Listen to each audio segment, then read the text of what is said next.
My name is Darcy Ingram. I was 32 years old when my father left my 8-year-old daughter outside in the middle of a thunderstorm. 3 hours. That is how long Lily stayed in a storm drain before anyone found her.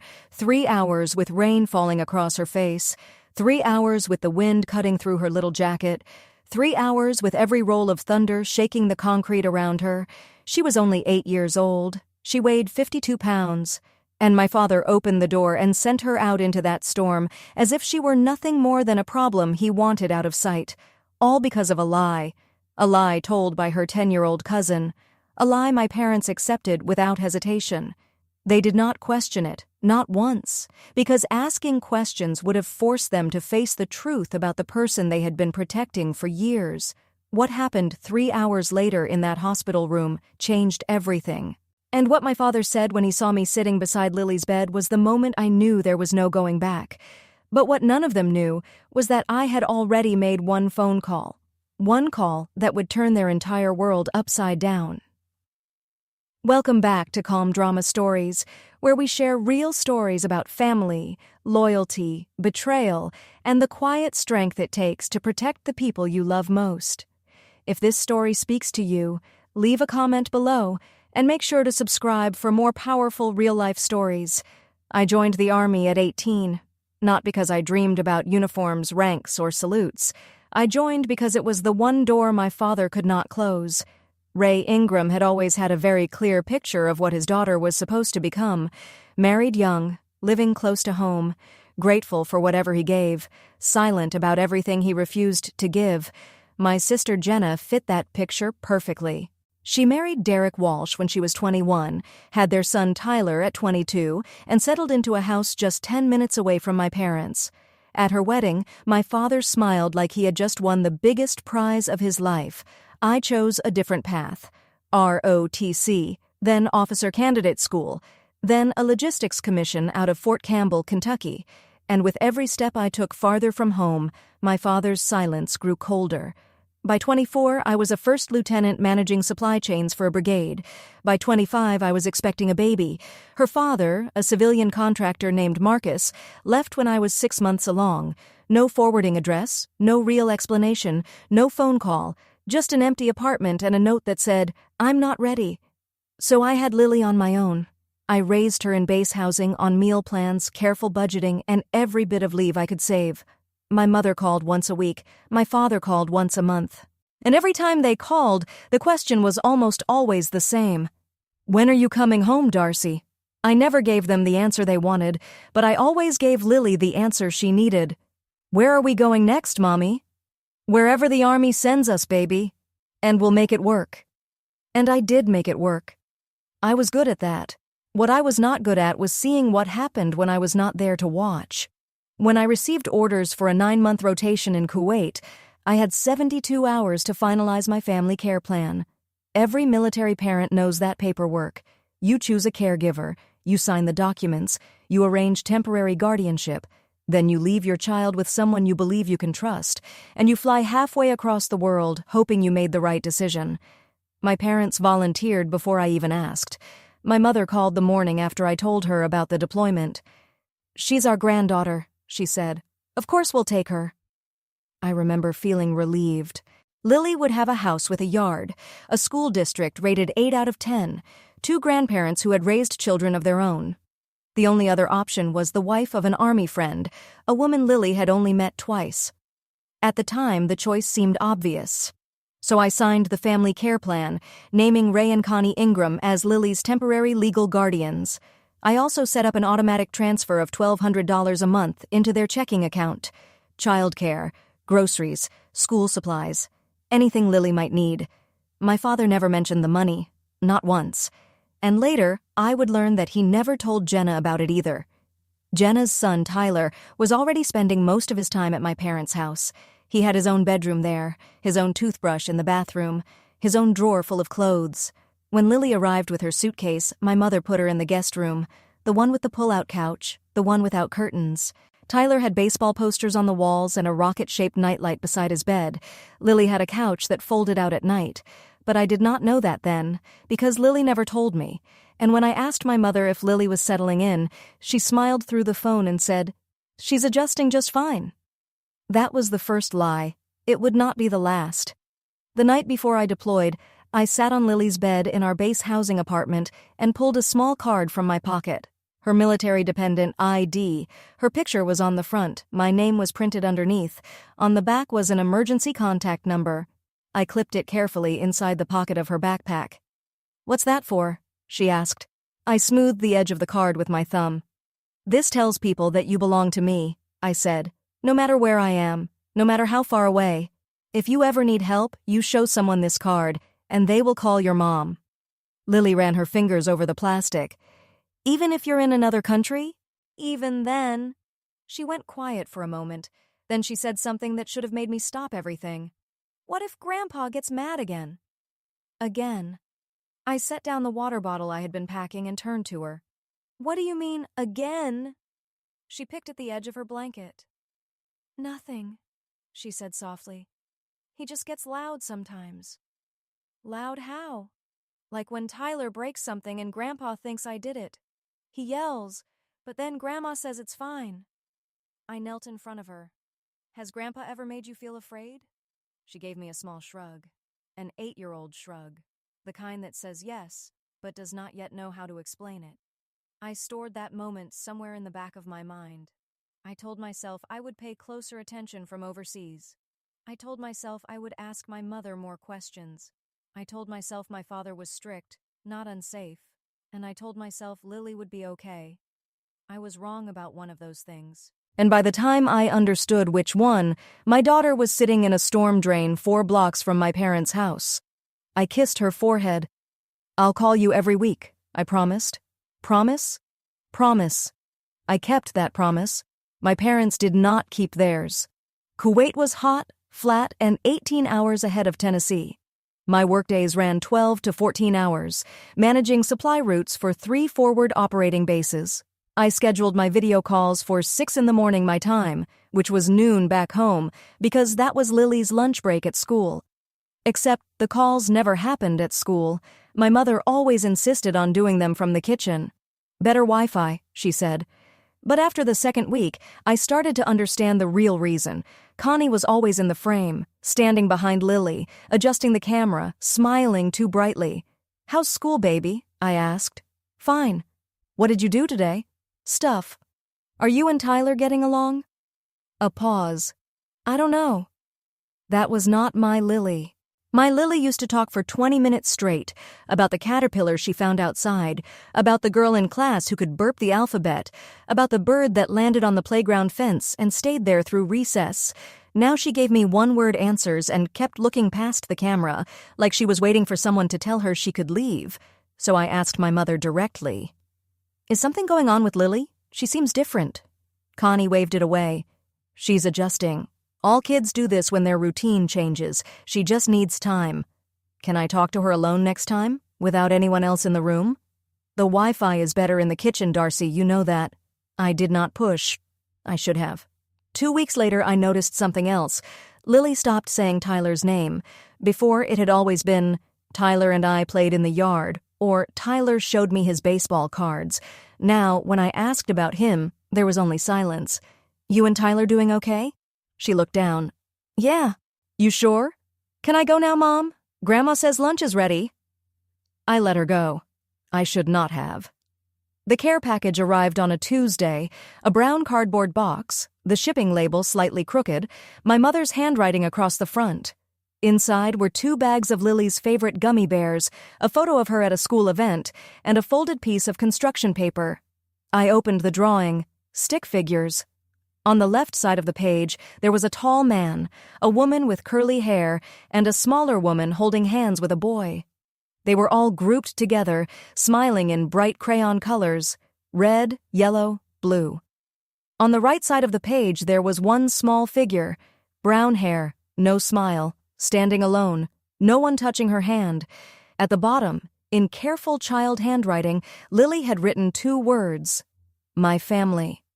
I sat on my bunk and stared at that drawing for a long time. My daughter had drawn herself outside of her own family. I called home immediately. My father answered. His voice had that familiar, sharp edge, the one he always used when I interrupted his evening shows. Is Lily there? I asked. She's upstairs. What do you want? I got a drawing from her, I said. She drew the family, but she put herself off to the side, alone. There was silence for a second. Then he gave a dismissive sound. Kids draw nonsense, Darcy. Don't turn everything into a problem. She drew everyone else holding hands, I said, and she drew herself standing by herself. She's fine. Your mother takes good care of her. Then his voice lowered. Maybe if you were home instead of playing soldier across the ocean, your daughter wouldn't be drawing sad little pictures. And then he hung up. I sat there for a moment, staring at the phone in my hand. Then I reached into my footlocker and pulled out a small notebook. It had a hard green cover and an elastic band wrapped around it. I wrote down the date. I wrote down exactly what he had said. I wrote down what Lily's drawing showed. Then I folded the picture carefully and slid it into the breast pocket of my uniform. That drawing stayed there for 4 months, against my chest, against my heart. After that, I started noticing details I should have seen earlier. Small things, quiet things, the kind of things that seem minor at first until they begin to form a pattern. Lily's school had an online parent portal, attendance records, teacher notes, after-school pickup logs. I began checking it every morning before my shift. Tyler Walsh, picked up by Ray Ingram every day at 3:15, car pickup lane, right on schedule. Lily Ingram, enrolled in the extended day program, pickup time, 5:30, sometimes later. The emergency contact listed for Lily was my mother, not my father. He had not even put his name on her file, so I called the school office. The receptionist was kind. Lily is doing well academically, she told me. She's quiet, though, very quiet. Does someone pick her up after school? I asked. She stays in the extended day program. Her grandmother usually picks her up around 5:30, sometimes closer to 6. Tyler left at 3:15. Lily waited 2 extra hours every day. Then came Tyler's birthday in October. I saw the photos on Jenna's social media. 15 kids, a bounce house in the backyard, a cake shaped like a baseball diamond. My parents standing behind a table full of presents, smiling like it was the happiest day of the year. Then came Lily's birthday in January. My mother sent me one photo, just one, Lily sitting at the kitchen table, a store-bought cake in front of her. No candles, no friends, no decorations, just my mother standing behind her and a paper plate with a slice of yellow cake. I called my mother that night. Why was Lily's birthday so different from Tyler's? We already spent a lot this month, Darcy, she said, and Lily didn't want a big party. She's 8, I said. What 8-year-old doesn't want a birthday party? My mother sighed. Tyler lives here full-time. Lily is temporary. Temporary. She said that word like it was just a fact. But it landed like something far heavier, and right then I understood. In my parents' house, my daughter was a guest. Tyler was the grandchild. That night, I sat down at the communication station at 0300 and typed a hardship reassignment request. 2 pages, single-spaced, facts only. Military regulations allow for an early return when family care conditions change in a serious way. I explained my concerns about the people listed as caregivers for my dependent child. I included the school counselor's contact information, the pickup log discrepancy, and a scanned copy of Lily's drawing. My commander, Colonel Barrett, read it the next day. He called me into his office, pointed to the chair, and waited until I sat down. Then he asked me one question. Ingram, is your daughter being properly cared for? I looked him in the eye. I don't know, sir, and that's the problem. He signed the request that afternoon and sent it up the chain. After that, I called Captain Elena Rivera, JAG. We had served together at Fort Sill 3 years earlier, and she owed me a favor after I covered her supply audit when her child got sick. Rivera, I need legal advice, I said, off the record for now. Talk to me. My parents are Lily's designated caregivers. I think there's favoritism. Maybe a lack of proper care. I need to know what options I have. She did not hesitate. Document everything. Screenshots, school reports, dates, phone calls. If this ever becomes official, you want the paper trail to begin before something happens, not after. There hasn't been one major event, I said. Then you're ahead of the curve, she replied. Stay there. So I did. For the next 2 months, I built a file. Every phone call logged, every drawing scanned, every text from my mother saved. The folder on my laptop had one simple name: family. I did not tell my parents I had requested an early return. I did not tell Jenna. I did not tell anyone except Rivera and Colonel Barrett. 2 months of paperwork, 2 months of waiting. And then, 3 weeks before my reassignment came through, Tyler told the lie that changed everything. I trusted my parents with the most important person in my life, and for 2 years I missed the signs that my daughter was slowly becoming invisible in her own family. If you have ever had that feeling in your stomach that something was wrong, but you could not prove it yet, stay with me. Leave a comment below and let's keep going. Because Tyler Walsh had been lying about Lily for months, I just did not have the full picture until later. The first lie was small: a broken television remote. Tyler threw it against the wall during a meltdown over a video game. When Ray came rushing into the living room, Tyler pointed straight at Lily. She dropped it. Lily said she had not. Ray did not ask questions. He told her to stop making excuses and sent her to her room.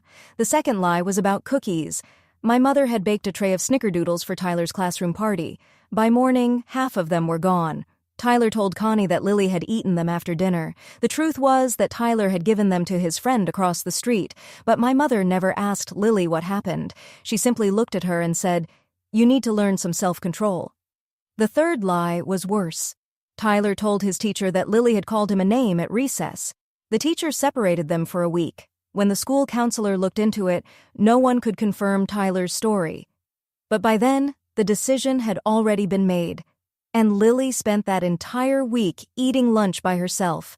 Every time it followed the same pattern. Tyler spoke. The adults believed him. Lily denied it. The adults dismissed her. My mother once told Lily, "Don't be a tattletale. Nobody likes a child who makes up stories." After that, Lily stopped telling people what happened. Instead, she drew. I learned most of this from the school counselor, Mrs. Patterson, who had been meeting with Lily once a week since November. Lily trusted her because Mrs. Patterson never rushed her. She never interrupted her drawings. She simply sat beside her and waited. Later, Mrs. Patterson told me, "Your daughter does not say much, but her drawings say everything." Ray had one rule in that house: simple, absolute. Tyler did not lie, and anyone who said otherwise became the problem. My mother had a pearl necklace she treated like it was made of moonlight. It had belonged to her mother, and before that, to her grandmother. 3 generations of Ingram women had worn those pearls at weddings, christenings, and milestone birthdays. My mother kept them in a small velvet box on her dresser and took them out every Sunday before church. One Sunday in February, during a family dinner I was not there for, my mother carried the velvet box from her bedroom and brought it to the table. She opened it in front of Tyler. "This was your great-grandmother's," she told him. "Someday when you're older, I'll pass it down to you." Tyler's eyes widened. He reached for the necklace, and Connie let him hold it. She watched him turn the pearls over in his small fingers, smiling as if she were witnessing a family tradition being passed into worthy hands. Across the table, Lily asked quietly, "Can I hold it too?" My mother did not even look at her. "Not right now, sweetheart. You might drop it." Tyler smirked. Lily folded her hands in her lap. Jenna, sitting beside Tyler, leaned closer to my mother and spoke just loudly enough for Lily to hear. "You know Lily's clumsy. Remember the vase?" The vase. A ceramic vase Tyler had knocked from a shelf while roughhousing in the house. He told my parents Lily bumped into it. They believed him. And for the rest of that evening, my mother kept reminding Lily to be more careful with other people's things. After dinner, Lily went to the guest room. She sat at the little desk and drew. She did not come out until my mother called her for her bath. Nobody checked on her. Nobody asked what she was drawing. Nobody noticed she had gone quiet again. Mrs. Patterson called me on a Saturday morning. It was 5 in the afternoon her time. I was eating dinner in the mess hall when my personal phone buzzed with a Tennessee number I did not recognize. "Lieutenant Ingram, this is Gail Patterson. I'm the counselor at Millbridge Elementary. I work with Lily." I stepped outside. The air was hot and heavy, carrying the smell of dust and diesel. "Is she okay?" I asked. "Physically, yes," she said, "but I wanted to speak with you about some patterns I've been noticing." She told me Lily had become more withdrawn since January. She no longer played with the other children at recess. She sat in the corner of the cafeteria and drew, and when adults raised their voices nearby, Lily would tense up. Then Mrs. Patterson said something that made my fingers tighten around the railing. She told me her grandfather says she is not a real Ingram. I closed my eyes. The heat pressed against my face. He said that? Those were her exact words, Mrs. Patterson said. She said he told her real Ingrams do not take things, and real Ingrams do not lie. Not a real Ingram. My father had said those same words to me the day I told him I was enlisting. He stood in the kitchen of the house where I grew up and said, "Real Ingrams stay with their family. You're walking out on everything." And now he was saying it to my daughter, 8 years old, 52 pounds, a child who only wanted to belong. And he was teaching her that she did not. Mrs. Patterson continued carefully. "I'm not required to file a formal report at this point, but I wanted you to be aware." "Thank you," I said. "Can you email me your session notes?" "I can send them to your military email by Monday." I hung up, forwarded the voicemail to Rivera, and added 3 more lines to the green notebook. My father had learned nothing, and my daughter was being taught all the wrong lessons. I called Jenna the next day. I told myself it would be a conversation between sisters, calm, honest, 2 mothers talking about what was best for the children. It lasted 4 minutes. "Is Lily doing okay at Mom and Dad's?" I asked. "Her school counselor says she's been very withdrawn." Jenna sighed, not a quiet sigh, the kind of sigh people make when they want you to hear how annoyed they are. "She's fine, Darcy. She just needs to learn her place." I went still. "Tyler has been there longer," she continued. "He knows the routine." Learn her place. I let those words sit in my ear for 3 full seconds before I trusted myself to answer. "What does that mean, Jen? Learn her place?" "It means your daughter walks around that house like she's a guest instead of helping. Tyler helps Dad in the garage. Tyler sets the table without being asked. Lily just sits in her room and draws." She's 8. Tyler was doing chores at 8. "Tyler has 2 parents and his own bedroom with a nightlight," I said. "Lily has a pull-out couch." Silence. Then Jenna said the one thing I had not prepared myself to hear. "I told Mom and Dad that maybe you should just let them adopt Lily." My breath caught. "You're never here anyway," she added. "She needs stability, Darcy. She needs a real family environment." My throat tightened, not because I was about to cry, because it took everything in me to keep my voice steady. Adopt my daughter? I'm just saying what everyone is thinking. I ended the call without another word. Then I opened my laptop, logged into the Army Legal Assistance portal, and began drafting notes for a formal custody review. My sister wanted my parents to adopt my child. She had said it out loud as if it were a reasonable suggestion, as if my motherhood was some temporary arrangement that had quietly expired. That night, I made a decision. When I came home, I would not come home with excuses. I would come home prepared, not with anger, not with shouting, with paperwork. 3 weeks later, my reassignment came through. I was going home. Colonel Barrett handed me the paperwork in his office with a look that was half relief and half concern. "Ingram," he said, "whatever is happening back there, handle it. Your kid needs you more than logistics does." I packed my footlocker in 40 minutes. The green notebook, my laptop, my phone charger, Lily's drawing still folded in my breast pocket. Everything else was Army issue. It could stay behind. My flight left Kuwait at 0600, 17 hours of turbulence, layovers, airport coffee, and the kind of silence that makes your thoughts too loud. I landed at Nashville International at 2 in the afternoon, Central Time. I rented a car at Hertz using my military ID and drove to a Holiday Inn 12 minutes from my parents' house. I did not call them. I did not drive past the house. I did not give them a single warning. I sat on the edge of the hotel bed with my phone in my hand and called Rivera. "I'm stateside," I said. "Landed 2 hours ago." "Good," she replied. "Your family care plan revocation request is drafted. I can file it first thing Monday morning." "What happens after you file?" "Your parents lose designated caregiver status. Legal guardianship reverts to you immediately. If they refuse to return Lily, we go to family court." And if something happens before Monday? Then we file emergency paperwork. She paused. But Darcy, let the process work. If you confront them now, they will turn it around on you. Your father will say you're emotional. Your mother will cry. Your sister will tell everyone you left your daughter behind and now you're attacking the people who helped you. She was right. I knew she was right. Do not tell anyone you're back, Rivera said. Go to the school first, talk to the counselor, build your case in daylight. I was coming home. But this time, I was not coming home as their daughter. I was coming home as Lily's mother. And there was a difference between those two things my parents were about to understand. I drove to Millbridge Elementary the next morning. 9:15 on a Thursday. The parking lot smelled like wet mulch and bus exhaust. Mrs. Patterson was waiting for me. She had a thick manila folder in her hands. My daughter's name was written on the tab in blue ink. "Thank you for meeting me," I said. "I've been hoping you would come," she replied. She led me into her office and opened the folder on her desk. Inside were 6 months of Lily's drawings, arranged by date. The first one was from September. Lily and Tyler sitting at a table. Tyler was drawn bigger, Lily was smaller, but both were smiling, normal, fine. Then came October, a family standing together. Lily was drawn slightly to the left, still smiling, but now there was a gap between her and everyone else. November. Lily's figure was smaller, the others were taller. No one was holding her hand. December. A large face drawn in red crayon. Grandpa. A wide-open mouth. A tiny figure at the bottom of the page. Blue dots beneath the eyes. January. Tyler's birthday. A boy surrounded by balloons, people, presents, and bright colors.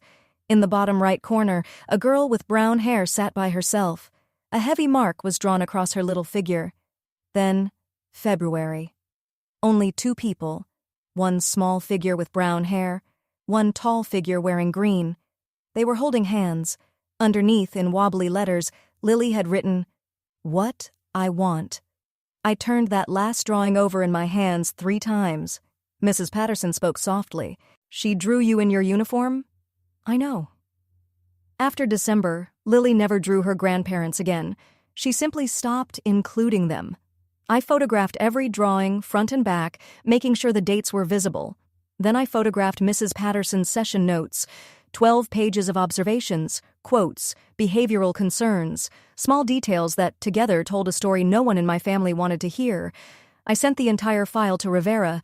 Then I sat in my rental car in the school parking lot and cried. Not the quiet kind, the kind that starts deep in your chest, the kind where your hands grip the steering wheel because if you let go, you are afraid you might fall apart. 7 months overseas. 7 months of 12-hour shifts, satellite calls, and my mother's calm voice telling me she's adjusting just fine. Those drawings were going to speak louder than anything I could ever say in court. That afternoon, I parked across the street from my parents' house, 3:45. The school bus was due any minute. Tyler arrived first. My father walked out to meet him at the curb, ruffled his hair, took his backpack, and said something I could not hear. Whatever it was, it made Tyler laugh. They walked inside together. The front door stayed open behind them. 20 minutes later, the second bus came. Lily stepped off. She stood on the sidewalk for a moment, adjusting the straps of her backpack. Then she walked up the driveway. The front door was closed. She knocked. My 8-year-old daughter knocked on the door of the house she had been living in for over a year. My mother opened it. No warm greeting. No smile. Just a short command. "Wipe your shoes and pick up your things from the hallway." Lily walked inside. The door closed behind her. Through the front window, I could see Tyler on the couch, snack plate beside him, television on, feet up. Within 30 seconds, Lily disappeared upstairs. I sat in my car with both hands on the wheel and forced myself to breathe. Then I called Mrs. Calloway. Phyllis Calloway was 70 years old and had lived next door to my parents since before I was born. She taught me how to make lemonade when I was 6. She brought my mother a pie every Thanksgiving. "Mrs. Calloway, it's Darcy. I'm back from deployment." "Darcy," she said, and her voice changed immediately. "Oh, honey, I'm so glad you called. I need to ask you something about Lily." She went quiet for a moment, then she said, "That little girl sits on the porch alone every evening after dinner, Darcy. Tyler plays in the yard with your father, but Lily just sits there by herself." I closed my eyes. Have you seen anything else? Her voice lowered. Your father speaks to her like she is a burden. I can hear it through the walls sometimes. It has been getting worse since Christmas. I wrote down every word, date, time, details. That evening, I drove to my parents' house. I told myself I was only going to check. Maybe park in the driveway. Maybe knock. Maybe take Lily with me right then and there. I pulled in at 7:15. The kitchen light was on. The television flickered through the living room window. Then I heard it. My father's voice, loud enough to reach me through the front door.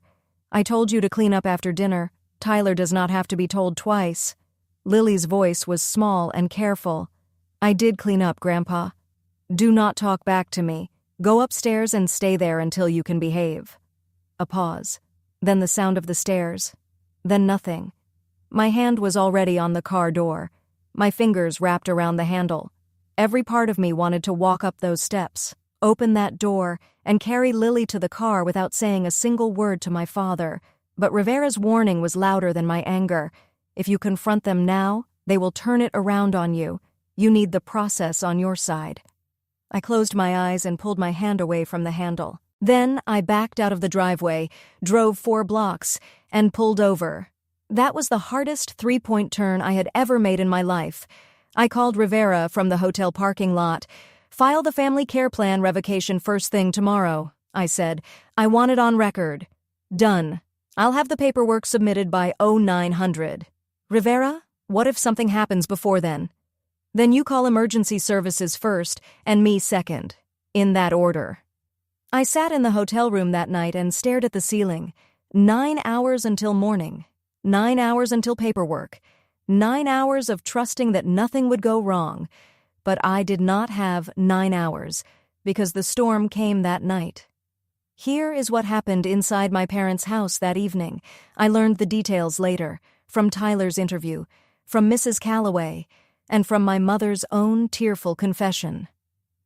Around 8:30, my mother went upstairs to choose her outfit for church the next morning. She opened the velvet box on her dresser. It was empty. She searched the bedroom, then the bathroom, then the hallway. Then she hurried downstairs and started opening drawers in the kitchen, the living room, and the front closet. "Ray," she called, her voice shaking. "My necklace is gone. I can't find it anywhere." My father stood up from his recliner. "What do you mean, gone?" "It's not in the box. It's not on the dresser. I've looked everywhere." Tyler was in the living room. He watched the panic build for about 90 seconds. Then he walked over to my father. "Grandpa," he said, "I saw Lily put something in her backpack earlier after school. She was acting weird about it." My father did not ask a single follow-up question. He did not ask Tyler what he saw. He did not ask when it happened. He did not ask Lily. He walked straight to the guest room, grabbed Lily's backpack from the floor, and unzipped it. The pearl necklace was inside. Tyler had put it there that afternoon while Lily was upstairs doing homework. He had taken it from the velvet box, carried it to the guest room, slipped it into the front pocket of her bag, zipped it closed, and gone back to watching television. He was 10 years old, and he knew exactly what would happen. My father's face turned a deep shade of red. The only other time I had seen that look was the day I told him I was joining the army. "Lily," he shouted, "get down here now." She came down the stairs in her pajamas, bare feet on the hardwood, hands at her sides. She had no idea what she was walking into. The storm outside had been building since sundown. By 8:45, the rain was coming down hard. Wind shook the gutters. Branches scraped against the roof. It was a March thunderstorm in Tennessee, the kind that turns streets into rivers and makes the lights flicker. Inside the house, my father held the pearl necklace in one hand and Lily's backpack in the other. "You took this from your grandmother's dresser?" Lily shook her head. "I didn't, Grandpa. I didn't take it." "It was in your bag." "I don't know how it got there." He dropped the backpack onto the floor. "For 2 years I have put up with this. 2 years of your attitude, sneaking around, making excuses." My mother stood behind him, clutching the necklace against her chest. She said nothing. She did not defend Lily. She did not ask questions. She did not even look for the truth. 10 minutes later, Jenna arrived. My parents had called her. She walked in, saw Lily sitting on the bottom stair, and crossed her arms. "This is what happens when a child has no structure," Jenna said. "I have been saying it for months." Tyler stood in the living room doorway. He did not say a word. He just picked at his fingernails and watched. My father leaned over Lily. "Do you have anything to say for yourself?" "I didn't do it, Grandpa." He straightened, looked at my mother, then at Jenna, and finally back at Lily. "Tyler said he saw you. Your grandmother is heartbroken, and you're still sitting here denying it." Thunder cracked outside. The kitchen window rattled. Lily pressed her back against the stair railing and pulled her knees close to her chest. She did not cry. She just became very, very still. The kind of still a child learns when the adults around her no longer feel safe to trust. Then my father said the words that changed everything. He stood over her on the stairs, with Jenna behind one shoulder and my mother behind the other. "I have had enough of you." His voice filled the hallway as if the house belonged to it. 2 years of this behavior, the attitude, the excuses, the sneaking around. "I didn't take anything, Grandpa." Tyler does not lie. He said it like a rule written in stone. Absolute, final, not to be questioned. Tyler does not lie. The sun rises in the east, rain falls from the sky, and Tyler does not lie. My mother touched his arm. "Ray, maybe we should—" He pulled away. "No, I'm done. She needs to learn what happens when she disrespects this family." Behind him, Jenna said, "Dad is right. This has gone too far." Tyler stayed in the doorway, silent, his back pressed against the frame, his fingers picking at the skin around his thumbnail. A nervous little habit, the kind a 10-year-old might have when the story he started becomes bigger than he expected. My father grabbed Lily's backpack from the floor and pushed it into her lap. "You want to act like you do not belong here? Fine." Lily looked up at him. Then she looked past him, toward my mother. Connie's eyes were wet, but her mouth was a straight line. She did not move. She did not reach for Lily. She did not step between them. Then Lily looked at Jenna. Jenna uncrossed her arms just long enough to check her phone. My daughter looked at every adult in that hallway, and not one of them truly looked back. My father walked to the front door. The moment he turned the handle, the sound of rain rushed into the house. The wind pushed the door open wider than he meant to. He did not close it. He only pointed outside. "Go." Then he said, "I do not need a granddaughter who lies." Those words left his mouth at 8:53 on a Thursday evening in March. The rain was falling so hard it bounced off the porch steps. A branch had already come down from the maple tree in the front yard. The temperature had dropped sharply in the last 2 hours. Lily stood up from the stairs. She did not argue. She did not scream. She picked up her backpack, slipped both arms through the straps, and walked toward the door. She was wearing pajamas, cotton pants with little stars on them, a long-sleeved shirt that said "Future Scientist," no shoes, no jacket, no phone. She stepped through the doorway, and the rain hit her immediately. Within seconds, her hair was flat against her face. My father shut the door behind her. Next door, Mrs. Calloway was rinsing her dinner plate when she heard it. She looked through her kitchen window and saw a small figure walking down the sidewalk, in the storm, in pajamas, bare feet on wet concrete. She picked up her phone and called emergency services. "There is a child walking alone outside in this weather," she said. "She just came out of the house next door." Inside my parents' house, my mother sat at the kitchen table. She held the pearl necklace in both hands and stared at it. "Ray," she said quietly, "maybe we should let her back in. She'll get sick. She'll come back when she is ready to apologize." Jenna put on her coat. "I need to get home before the roads get worse. Tyler, let's go." Tyler did not move right away. He stood in the doorway staring at the closed front door. For about 5 seconds, he stayed there. Then he followed his mother to the garage. Nobody went after Lily. Nobody checked the porch. Nobody looked out the window. My daughter walked 4 blocks through that storm before she found a drainage opening large enough to crawl into. She sat inside, hugging her knees, holding her backpack over her head until the flashing emergency lights found her. The officer who found her was named Gutierrez. He was responding to Mrs. Calloway's call. He drove the area 3 times before his flashlight caught the reflection from Lily's backpack inside a concrete storm drain 4 blocks from my parents' house. Lily was shaking so badly she could barely speak. Her feet were injured from walking barefoot on the road. Her lips had gone pale. She held her backpack against her chest like a shield. Officer Gutierrez wrapped her in a thermal blanket from his trunk and called for medical help. The ambulance arrived 9 minutes later. They took her to County General. Cold exposure, scrapes on both knees and the soles of her feet, dehydration, elevated heart rate, not life-threatening, but far from okay. At the hospital, a nurse checked Lily's backpack for identification. Inside the front pocket, tucked into the same section where Tyler had hidden the necklace, she found a small plastic card. Military Dependent I.D. Lily Ingram. Emergency contact, First Lieutenant Darcy Ingram. The nurse dialed the number at 9:37. I was sitting on my hotel bed 12 minutes away, staring at the ceiling and counting the hours until Rivera could file the paperwork, when my phone rang with a local number. "This is County General Hospital," the nurse said. "We have your daughter, Lily Ingram. She was brought in by police about 20 minutes ago." I was in my car before she finished explaining. I drove through the rain in 11 minutes. I parked crooked in the emergency lot and ran through the sliding doors. A nurse pointed me down the hall. "Room 4. Lily was in a hospital bed, an IV in her left arm, monitors beeping softly beside her. Her hair still damp, her eyes closed. I sat down beside her and took her hand. "I'm here," I whispered. "I'm not leaving." Her eyes opened. "Mommy." "Yeah, baby. I'm right here." In her other hand, crumpled against her palm, was a drawing, 2 stick figures, one small, one wearing green, holding hands. 20 minutes later, a woman in a gray cardigan and glasses knocked gently on the open door. She had a badge on a lanyard and a clipboard under her arm. "I'm Nancy Odom," she said. "I'm the hospital social worker. Do you have a moment?" I did not let go of Lily's hand. "Come in." She pulled a chair to the foot of the bed and sat down. Professional. Careful.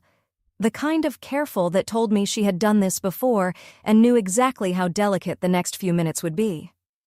"I am required by law to file a report with Child Welfare Services," she said. "An 8-year-old was admitted tonight with weather-related injuries, and no legal guardian was present at the time of the incident. I understand. Can you tell me your relationship to the patient?" I looked down at Lily's hand in mine. Then I looked back at the social worker. "I'm her mother." "I'm her mother," I said. "Darcy Ingram, First Lieutenant, United States Army, currently stationed at Fort Campbell." I handed Nancy my military ID. She copied the information carefully onto her form. "Who was responsible for Lily this evening?" "My parents," I said. "Ray and Connie Ingram. They are her designated caregivers under my military family care plan." Nancy paused. "Was Lily told to leave the house?" "I believe so," I said. "The neighbor who called emergency services is Phyllis Calloway. She lives next door. She can confirm what she saw." Nancy wrote for a full minute without looking up. Then she said, "Child Protective Services will open an investigation within 24 hours. An investigator will contact the caregivers and conduct interviews." "I understand." She looked at me over her glasses. "Is there anything else you want me to know?" I took a slow breath. "My daughter has been living with my parents for just over a year. I have documentation of ongoing concerns, school counselor reports, behavioral observations, communication logs. I can provide all of it." "Please do." After she left, I called Rivera. "It's happening," I said. "The hospital is filing tonight." "I'm driving to Campbell now," she said. "I'll be there by morning." I did not make a single accusation. I did not exaggerate. I did not raise my voice. I answered the questions. And the system began moving on its own. 1 hour and 12 minutes after I arrived at the hospital, the door to room 4 opened again. My father walked in. He saw Lily first, a small child in a hospital bed, an IV running into her arm, monitors blinking beside her. Her pajamas had been replaced with a hospital gown 2 sizes too big. The color drained from his face. Then he turned and saw me sitting in the chair beside her bed, still wearing my army jacket, my name stitched over the left pocket. His hands started to shake, both of them. His fingers trembled against his thighs, like he was trying to hold on to something that was already slipping away. "You," he said. "You can't be here." I looked at him. "I've been here for an hour, Dad." "You're supposed to be overseas. You're deployed." "I came back early." His mouth opened, then closed, then opened again, but nothing came out. My mother stepped in behind him. She saw Lily and her hand flew to her mouth. Then she saw me and the tears came instantly, the kind of tears that already have a speech waiting behind them. "If you had been here," she said, "none of this would have happened." I held her gaze. "I trusted you to be here for her, Mom."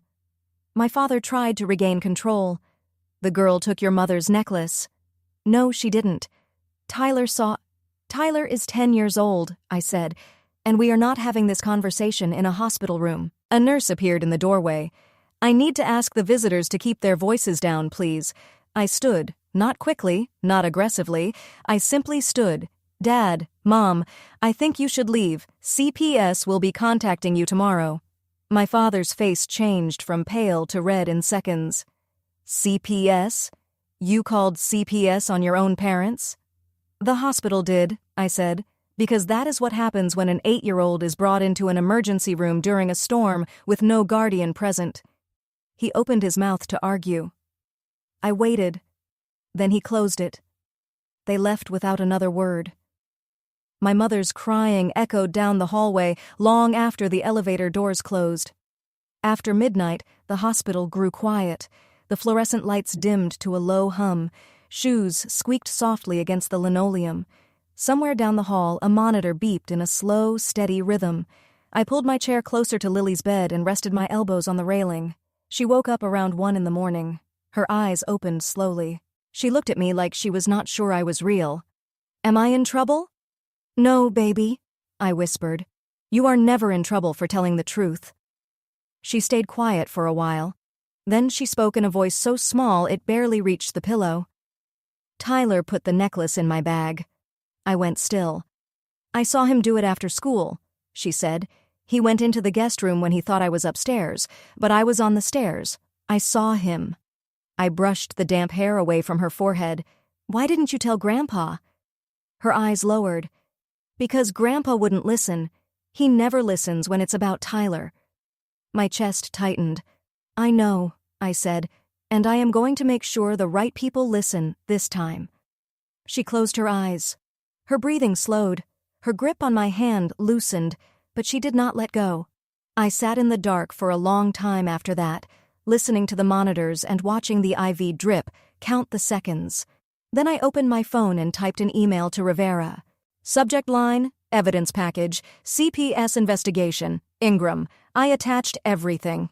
The school counselor's session notes, the scanned drawings, Mrs. Calloway's phone number, a written summary of our conversation, the hospital intake form the nurse had given me, my family care plan documentation, every screenshot, every communication log, every line from the green notebook. For 2 years, I had trusted the wrong people with my daughter. That night, sitting in that hospital chair, I started trusting the right ones. 72 hours later, my parents walked into a room they never expected to see. My daughter was in a hospital bed because the people I trusted most had failed her in the middle of a storm. I did not scream. I did not threaten. I did not lose control. I let the process do what it was designed to do. If you know what it feels like to stay calm when everything inside you wants to fall apart, this next part is for you. Keep watching. Ms. Torres arrived at my parents' house on Monday morning at 9:15. A CPS investigator, 14 years on the job, short hair, no-nonsense posture, a leather portfolio thick with forms. She interviewed Ray and Connie separately. Standard protocol. My father's version was simple. She was acting out. I told her to sit on the porch and think about what she had done. She ran off on her own. My mother's version was different. Ray was upset. Lily went outside for some air. I thought she would come right back in. Ms. Torres wrote both statements down. Then she made a note beside them. One version said Lily had been ordered to sit outside. The other said Lily had chosen to go outside. One was an instruction. The other was a choice. They could not both be true. Next, Ms. Torres interviewed Mrs. Calloway at her kitchen table. Phyllis had notes of her own. She had been writing things down since November. Dates, times, things she heard through the shared wall between the houses. Small moments that no one else thought anyone was noticing. "He opened the front door," Mrs. Calloway said. "He pushed the child's backpack toward her. She was in her pajamas, no shoes. Then he told her to get out." Ms. Torres looked up from her notebook. Those were his exact words? Mrs. Calloway nodded. He said, "Get out. I do not need a granddaughter who lies." Then he shut the door. I called emergency services within 30 seconds. Ms. Torres wrote the sentence in block letters. Then she underlined it.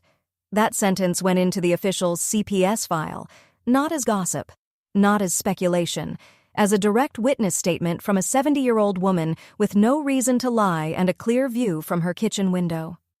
My father had spent 61 years controlling the story inside his own house. He never realized the walls were thinner than he thought. The child specialist assigned to Tyler's interview was named Dr. Kessler.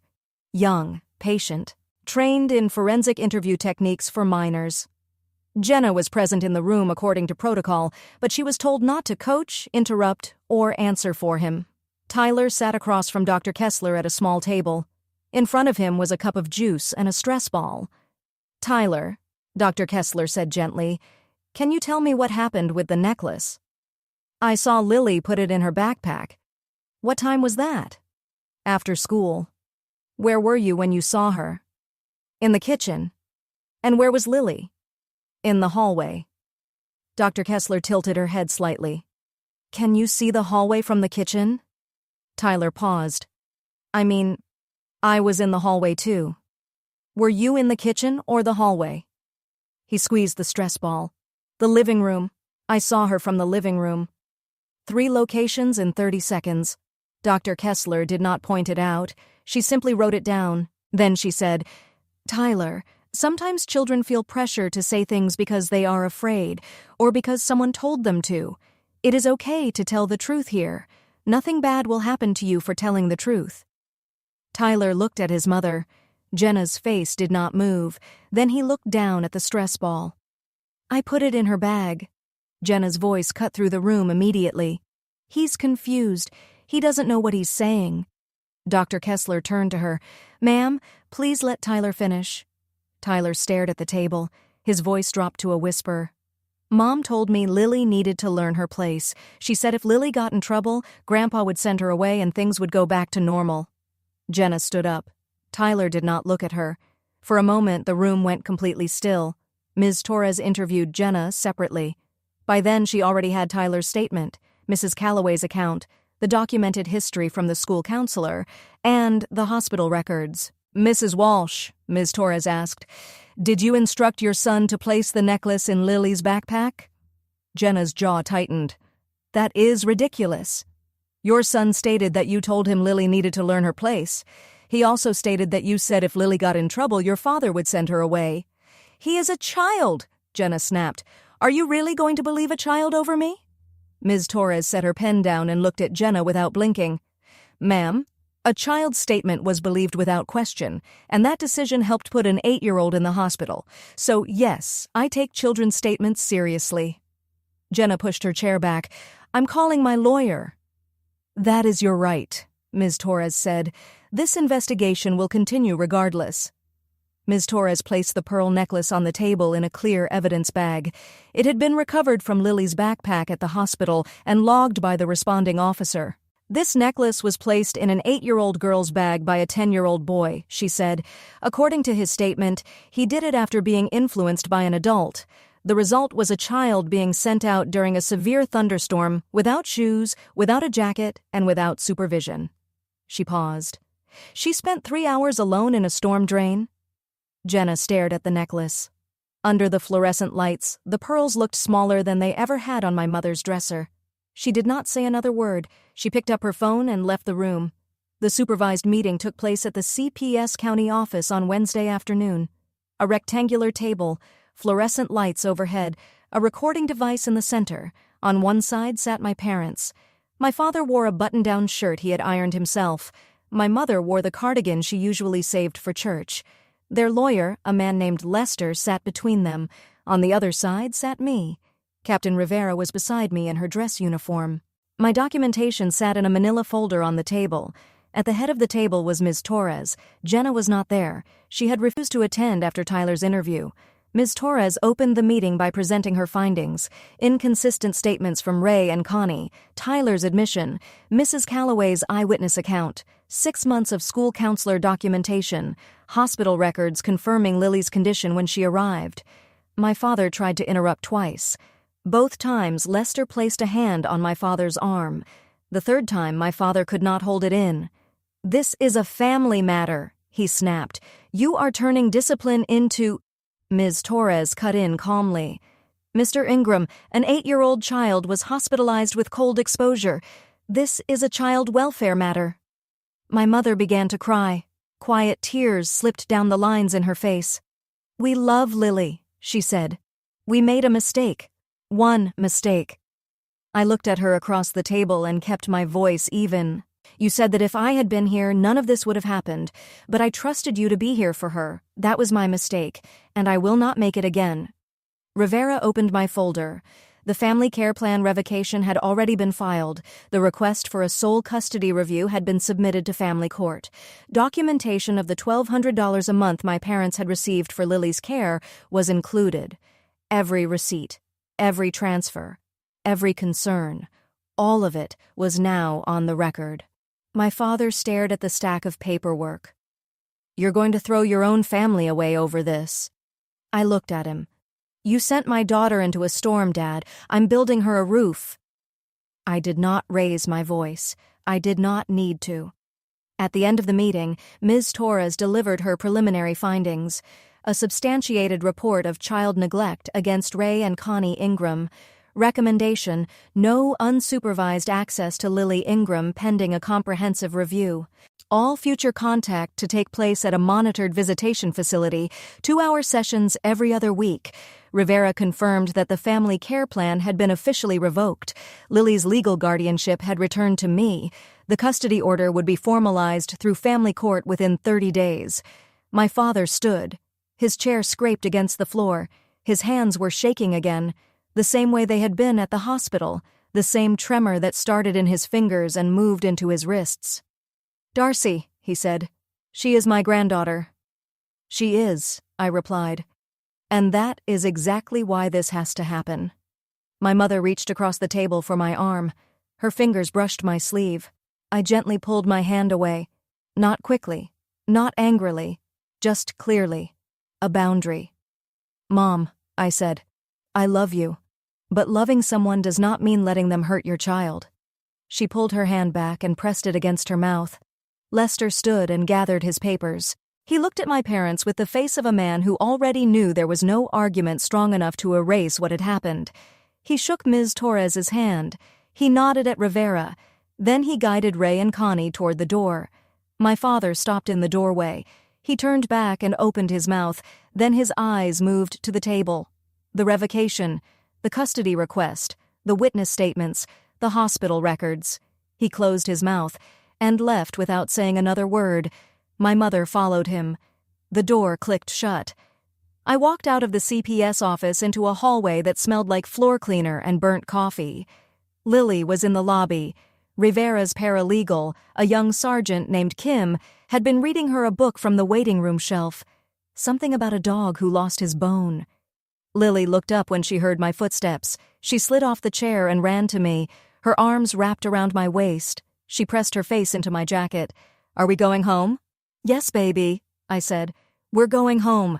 She pulled back and looked up at me. "Our home?" "Our home?" I took her hand. Her backpack hung from one shoulder.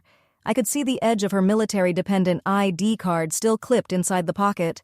The same card I had placed there the night before I deployed. I had put that card there because I believed my parents would protect her. But when people failed her, when promises failed her, when the storm came, that small piece of plastic with my name on it helped bring her back to me. Not my parents, not my sister, a laminated card, and a nurse who called the number on the back. We walked out into the parking lot. The sun was out, the first clear day in a week. I did not look back. 3 months later, Lily and I were living on base at Fort Campbell, a small apartment, 2 bedrooms. Her room had lavender curtains she chose herself, and a desk where she drew every evening after dinner. I had been reassigned to a stateside desk position in logistics coordination. No deployments for at least 12 months. My commander approved it without hesitation. Family court finalized the custody order in April. Sole physical and legal custody went to me. My parents were granted supervised visitation, 2 hours every other Saturday at a monitored facility 20 minutes from their house, a social worker present for every visit. The first visit happened in May. My father brought Lily a coloring book filled with horses and flowers. He set it on the table between them and sat down in a plastic chair. He did not know what to say. Neither did Lily. They colored together for 45 minutes. My father asked her about school. She told him about art class. He did not raise his voice. He did not mention Tyler, or Jenna, or the necklace, or the storm. When the 2 hours ended, he stood and said, "I'll see you in 2 weeks, Lily." She said, "Okay, Grandpa." He walked out to the parking lot and sat in his truck for 10 minutes before driving away. I know because the social worker told me. Jenna had not contacted me since the CPS meeting. Derek, her husband, came home from his oil rig rotation and had to be told the full story. They enrolled Tyler in counseling as CPS required. In June, Tyler sent Lily a handwritten note. It said, "I'm sorry I lied about the necklace. I hope you're not mad." Lily asked me if she had to write back. I told her the choice was hers. 3 days later, she sat at her little desk with the lavender curtains behind her and wrote one sentence. "It's okay. I hope you're doing better." She folded the note herself. Then she asked me to mail it. My mother called me every Sunday evening after that. The conversations were always short. "How is Lily?" "She's doing well, Mom." "Can I send her something?" "You can send it to our address." "Darcy, The schedule is set, Mom. We'll see you on Saturday." My father's hands still shook whenever he saw Lily at the visitation center. I never knew if it was regret, fear, shame, or something he had not found a name for yet, but every other Saturday, he sat in that room for 2 hours, and he never raised his voice. He never called her that name again, not once. For a long time, I thought protecting my daughter meant giving her a roof over her head, food on the table, and people around her who shared her blood. I was wrong. Protecting her meant making sure the people around her deserved to be there, and when they did not, it meant having the courage to say enough, not with shouting, not with anger, not by trying to get even, but with the truth, with every document saved, every warning sign written down, every person willing to listen, and with a mother who finally came home. That is my story. One storm, one false accusation, and one mother who made it back in time. If this story reminded you that protecting your child is never overreacting, share it with someone who needs to hear that today. Thank you for being here. Leave a comment below, subscribe for more stories, and I will see you in the next one.